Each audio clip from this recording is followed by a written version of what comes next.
Hello everyone, Tim Vine here and welcome to Board of Numbers number 5. Yes, I know this is being uploaded quite late today and some of you may have thought, well, maybe this is the moment it ends at 4. But no, we're back again. Board of Numbers, episode 5, talking about every single number on the dartboard. We've done 1, 2, 3 and 4. We're now doing 5. We're going up to 20 and then doing another episode on Bull. Now 5, of course, the single 5, has a lot in common with the 1 insofar as it's the scourge of the amateur dart player because it sits there, doesn't it? And it sucks your darts left, and then you try and get away from it and you stick them in the 1 and you end up with scores like 7 or 5 and 2 ones, or you score 20, you hit a treble 5, you think, oh, that's not too bad. And then you hit 2 and you get 25, because it all stays in the 5. Anyway, it's there to make going for the 20 something that you need to concentrate your mind on. But the 5, of course, is part of the iconic 26, 5, 20 and 1. 2 and 6, bed and breakfast is what it's called, 26. Someone told me they went to a darts competition once and there was a bloke who was wearing a shirt with his darts name on the back, and his darts name was the 26 machine, which remains one of my favourite darts names ever. But I'll tell you this, the thing about being sucked into a 5 is not just something reserved for us amateurs. If you look up on YouTube the slowest ever dart player, you will see a match between Terry Down, who is, as aforementioned, slow player, versus the brilliant and the great Jockey Wilson. And Terry Down is a player who is playing so slowly that it really gets under Jockey's skin, and Jockey initially starts with, I think, a score of 41 or something, and then 45, and then you can see him just beginning to fume and rage behind this slow dart player because Jockey works on pace, and he lets him get under his skin, and he steps up and he throws 3 single 5s while going for a high score, so he scores 15. And then he goes back and waits again, and Terry Down starts again with a really slow throw. And there's Jockey thinking, how much more of this I've got to take? And he's well and truly been flapped by it. Jockey gets up, he throws another 3 single 5s. I've never actually seen it happen before where a pro has stepped up and thrown 6 single 5s in a row, but that's what Jockey did. And that's what can happen when you're up against someone who gets under your skin, I suppose. That's normally the kind of score that's reserved for people like me in a pub. Anyway, so various finishes using single 5. 45, 5 double 20, 41, 5 double 18, 37, 5 double 16, 25, 5 double 10, and 21, 5 double 8. Now let's have a look at the treble 5. I think, when you're trying to score as high as you can, so you step up and, you dream of keeping them in the 20, I suppose, first of all, but you dream of a 180, don't you, when you step up there? And if you go 20, 20, 20, that's 60. Now, for me, I know that when you see that happening in a proper match, the pros all roll their eyes a bit, don't they? Oh, God, I've only got 60, didn't get the triple. 60, I'm pleased with 60. When I do that for my pub team, the shout will come from the back of the room, steady darts, Tim. It's one of those things where they like it. 60 is a good score for the amateur dart player. But how much lower down is, where's my cutoff point? I'll tell you where it is. It's 55.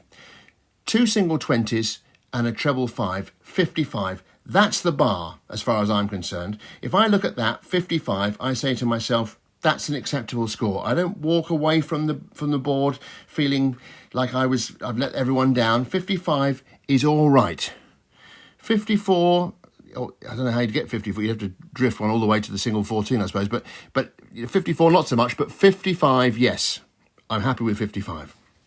So what other scores can be achieved with the triple 5? Well, 135, of course, treble 20, and then the treble 5 there. That's one of those ones where you could be pleased or disappointed depending on the order they go in, but you could be up for a 180 and then slip into the triple 5. But still, 135, lovely score. 95, another one that comes up sometimes, and you think you've done a decent score there, and that's treble 20, single 20, treble 5. There's your 95. 125, treble 20, single 5. 85, treble 20, single 20, single 5. These are all, as far as I'm concerned, in my game, I would consider these good scores. In fact, in some cases, like 135 and 125, these are extremely good scores for me. Okay, let's look at finishes where you would end on double five. Yes, what was I going to say? Here we are, look. The normal route down, where you would normally end up on double five, no one really, I don't think pros really aim to end on double five. It's not anyone's great favourite. It's another one of those ones a bit like 3 or 13 or 1, where when you hit the single, you're in trouble. In the case of 1, when you hit the single, it's finished, in the wrong sense of the word. But yeah, so you go double 20, let's say, and you end up and you hit a single 20. So then you're on double 10, you hit a single 10. Now you're on double 5. The scenario, the danger of the 3 dart approach to double 5 is this: you go for double 20, you hit a single 20. You go for double 10, you hit a single 10. Now you're on double 5 and you have 1 dart in your hand. So what do? Well, it's worth just checking what your opponent's on. If he's not on a finish, I'd be inclined to bust and go back to double 20. Otherwise, go for the double 5. But of course, the danger is always you hit the single 5, then you're on 5, 1 double 2, then you hit the 2, you're on double. It all goes horribly wrong. It can do anyway. So double 5 is something to be careful of when you get to it. But it's I say that's terrible advice, actually, saying be careful when you're going for a double. You've got to go for these things with confidence, especially with your first dart. I heard John Part saying that just the other night, and I thought that's very true. That you learn something new from John Part every time he speaks. Double 5, 40, 20, 10, single 5. That's the danger. So be careful. Now, I hear you ask in this episode. Can you seriously go to 21? But as well as that, I hear you ask this question.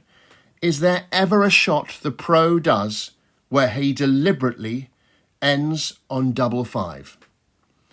And I'm not talking about a situation where you're on 10, so you're on double 5, then you would deliberately go for double 5. Anything more than 10 where you would deliberately go for double 5. And I'm going to say this. I've thought of one. This may surprise you.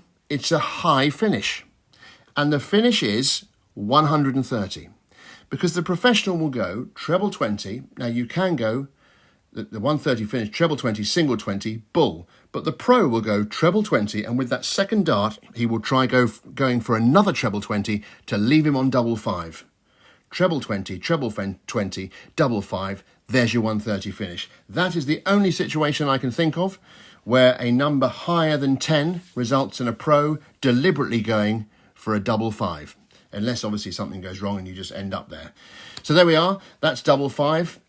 Board of Numbers continues tomorrow, hopefully, where we talk about the number 6. And remember, this is the last number. The 6 is the last number which has a triple that nobody goes for deliberately. You don't go deliberately for treble 1, 2, 3, 4, 5 or 6. So exciting times, and I promise you we will have a guest at some point on Board of Numbers. See you next time. Hear you next time. Goodbye.